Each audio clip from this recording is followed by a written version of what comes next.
Power holding company limited की तरफ से एक बहुत बड़ी अपडेट निकल के आ रही है, जो कि जैसे जूनियर अकाउंट्स क्लर्क का जो डॉक्यूमेंट वेरिफिकेशन का पूरा शेड्यूल रिलीज कर दिया गया है। आपका डॉक्यूमेंट वेरिफिकेशन कब होने वाला है, आपको कौन कौन से डॉक्यूमेंट वेरिफिकेशन के टाइम पे डॉक्यूमेंट्स लेके जाने हैं और उसके साथ में क्या लेके जाना है, आपके कोई डॉक्यूमेंट्स में इश्यू है तो आपको उसके रिगार्डिंग क्या करवाना है।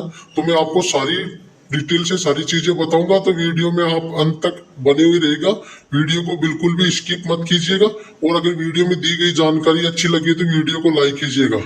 तो गाइज, ये जो नोटिफिकेशन है ये Bihar state power holding company limited की ऑफिशियल वेबसाइट पे रिलीज किया गया। ये जो नोटिस आया था जैसे जूनियर अकाउंट्स क्लर्क का और एम्प्लॉयमेंट नोटिस है, आप देख सकते हैं 04/2024 ये वैकेंसीज का एम्प्लॉयमेंट नंबर है।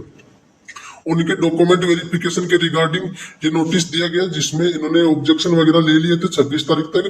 फिर नॉर्मलाइजेशन के आधार पे आपका जो रिजल्ट है वो तैयार किया गया और जो बिहार स्टेट रिजर्वेशन रूल वगैरह सारी डिटेल्स को प्रोवाइड करके आपका रिजल्ट बनाया गया था। अब आपका जो जैसे जूनियर अकाउंट्स क्लर्क है उनका डॉक्यूमेंट वेरिफिकेशन 4/10/2025 को होने वाला है, जो कि आपका 8 बजे से स्टार्ट होगा। और ये कहाँ पे होगा, विद्युत भवन 3rd 5 floor multipurpose hall Bihar state power holding company limited, Jawaharlal Nehru मार्ग पटना के अंदर आपका डॉक्यूमेंट वेरिफिकेशन लिया जाएगा। और इसमें आपके जो डॉक्यूमेंट वेरिफिकेशन के टाइम पे आपको कौन कौन से डॉक्यूमेंट्स लेके जाने वो भी मैं आपको दिखाऊंगा। सबसे पहले मैं आपको बता दूं, जैसे आपका यहाँ पे सीरियल नंबर दिया गया है, या आपका रोल नंबर दिया गया है, ये एप्लीकेशन जो एप्लीकेंट है उसका नाम दिया गया है, डीओबी दिया गया है, जेंडर दिया गया है, नॉर्मलाइजेशन के बाद स्कोर दिया गया है और जो कैटेगरी से आप सिलेक्ट हुई है कैटेगरी दी गई है। और आपकी कमेटी जैसे इनकी अलग अलग कमेटी बनाई गई है, मैं आपको कमेटी भी दिखाऊंगा। उसके अकॉर्डिंग ये आपका जो कमेटी है 4-5 कमेटी बनाई गई है। जो ऑफिसर है उनकी डॉक्यूमेंट वेरिफिकेशन की, तो कमेटी मतलब फर्स्ट आपका डॉक्यूमेंट वेरिफिकेशन करेगी। इसके अकॉर्डिंग आप देख सकते हैं सारे जो 740 वैकेंसी निकाली गई थी कैटेगरी वाइज सभी स्टूडेंट, यहाँ से देख सकते हैं यूआर के सभी स्टूडेंट्स का इन्होंने डाटा जो लिस्ट है पब्लिश। बाकी मैं आपको बताता हूँ कौन कौन से आपको डॉक्यूमेंट्स लेके जाने। जैसे ये कमेटी नंबर 11 इनका डॉक्यूमेंट वेरिफिकेशन करेंगी यूआर कैटेगरी से, ये रोल नंबर वगैरह, ये नाम है, ये डेट ऑफ बर्थ है, मेल है, कैंडिडेट है। इसके अलावा जो सारा डिटेल्स है जो आपका डॉक्यूमेंट वेरिफिकेशन के टाइम पे कौन कौन से डॉक्यूमेंट्स लेके जाने, ये आपका रिजल्ट आप देख लीजिए। बाकी जो डॉक्यूमेंट्स आपको लेके जाने में बता देते, जैसे आपके डॉक्यूमेंट वेरिफिकेशन के टाइम पे जो कैंडिडेट सेलेक्ट हुए उनको सबसे पहले आपको रिक्वेस्ट किया गया कैंडिडेट से कि आपको डॉक्यूमेंट्स पेपर ओरिजिनल लेके जाने सारे डॉक्यूमेंट्स, जिसमें आपको कौन कौन से डॉक्यूमेंट्स लेके जाने ये लिस्ट दिए। और आपको 2 सेट सेल्फ अटेस्टेड जो जेरोक्स कॉपी होती है फोटोकॉपीज वो करा के लेके जाना। सभी डॉक्यूमेंट्स का आपको 2 कॉपी फोटोकॉपी करवाना है। इसमें आपके पास सबसे पहले डॉक्यूमेंट्स की बात करें तो आपके पास 10th का मार्कशीट रहना चाहिए और सर्टिफिकेट भी रहना चाहिए आपके पास। इसके बाद certificate and marksheet, essential qualification is graduate and commerce from recognised university, यानी आपके पास ग्रेजुएशन का जो मार्कशीट है उसका मार्कशीट का सर्टिफिकेट और मार्कशीट दोनों आपके पास रहने चाहिए। इसके अलावा conversion chart if mark award in grade issue bye component authority, जो चार्ट आपके मतलब कोई आपको ग्रेड वगैरह मिली है तो उसकी इश्यू बाई जो अथॉरिटी से इश्यू किया गया वो डॉक्यूमेंट्स लेके जाना है। कास्ट सर्टिफिकेट से अगर आपका सिलेक्शन हुआ, यदि किसी कैंडिडेट का SC से हुआ या ST से तो हुआ है तो आपको वो कास्ट सर्टिफिकेट लेके जाना है। और caste of non creamy layer certificate for reserve categories except SC ST को छोड़ के, जो मतलब caste NBC non creamy layer certificate है उनके पास वो कैंडिडेट को वो सर्टिफिकेट लेके जाना है। इसके अलावा जिन स्टूडेंट का सिलेक्शन फिजिकल हैंडीकैप्ड कैटेगरी से हुआ है उनको PHP सर्टिफिकेट लेके जाना है। किसी का सिलेक्शन फ्रीडम फाइटर से हुआ है तो उनको फ्रीडम फाइटर सर्टिफिकेट लेके जाना है। EWS सर्टिफिकेट लेके जाना आपको।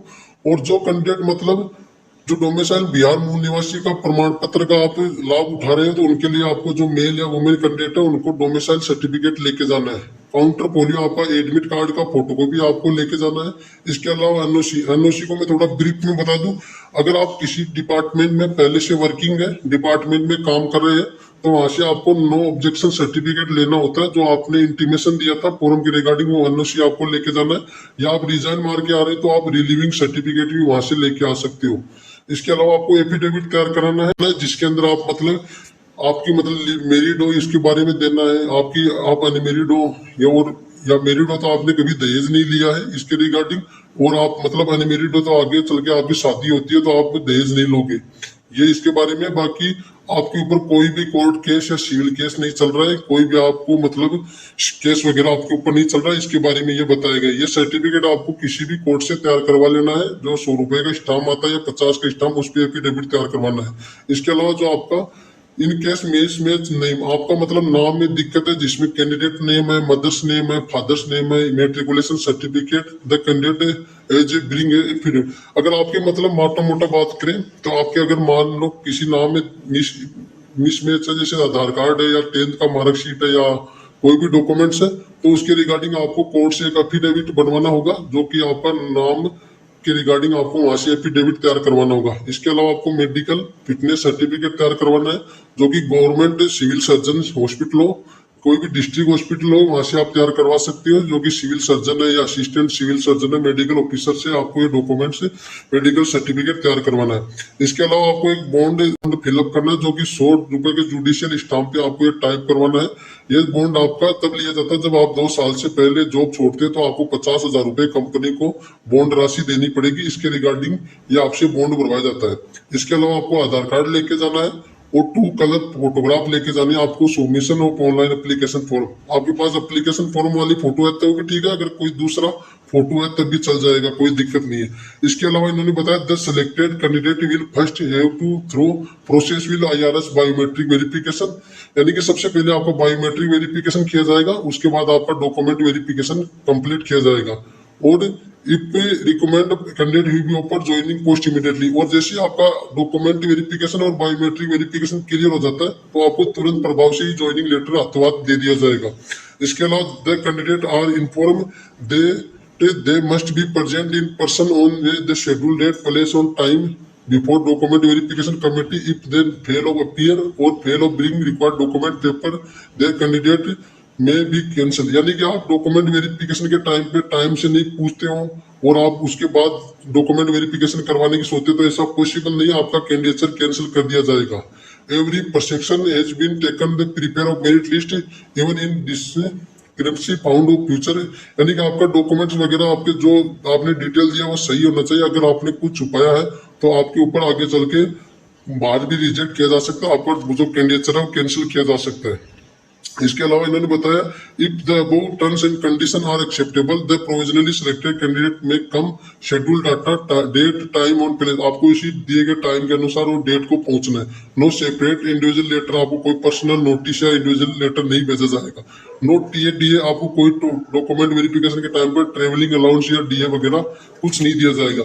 The candidate must note the merely appearing against his notice does not entitle consider for appointment any claim for appointment account of reason of, यानी कि आपका इस नोटिस के आधार पे अगर आपका लिस्ट के अंदर नाम हो तो आप मतलब ज्वाइनिंग के लिए हकदार नहीं हो। आपका जैसे पूरा डॉक्यूमेंट वेरिफिकेशन या सारा क्लियर करवाया जाता है तब आपको ज्वाइनिंग करवाई जाएगी। ये 30/9/2025 को यह नोटिस रिलीज किया गया।